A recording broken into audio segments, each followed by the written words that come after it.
How Europe secretly stole Africa in one meeting, the Berlin Conference exposed.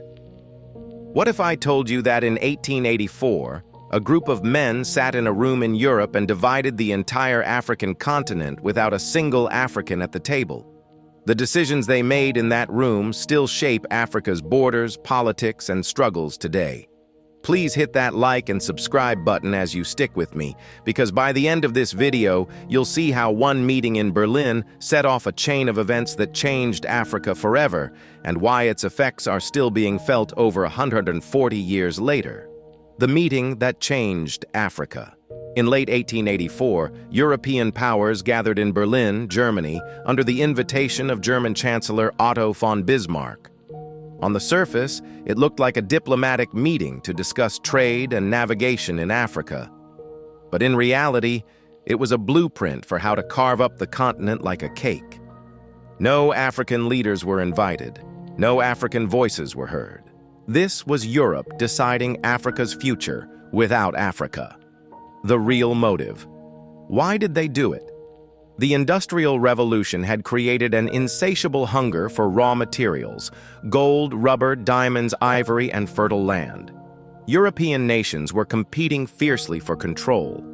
The Berlin Conference became the place where they drew new borders, ignoring the cultures, languages, and histories of the people already living there. The rules of the Scramble for Africa.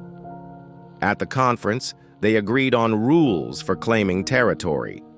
A European power had to show effective occupation of an area before claiming it. They had to notify other powers before taking new land. Sounds organized?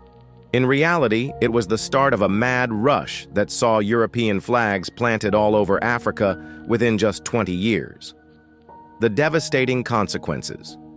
These new borders forced rival ethnic groups into the same countries, while splitting others across different colonies.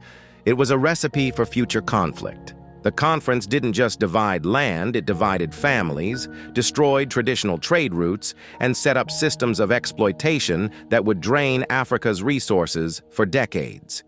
The scars of those artificial borders still show today in many political and ethnic tensions across the continent. The Berlin Conference teaches us that when decisions are made without the people they affect, the consequences can last for generations. Knowing this history isn't just about the past, it's about understanding the roots of many challenges Africa faces today, so we can address them wisely.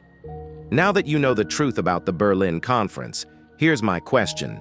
If Africa's borders had been drawn by Africans, how different would the continent be today?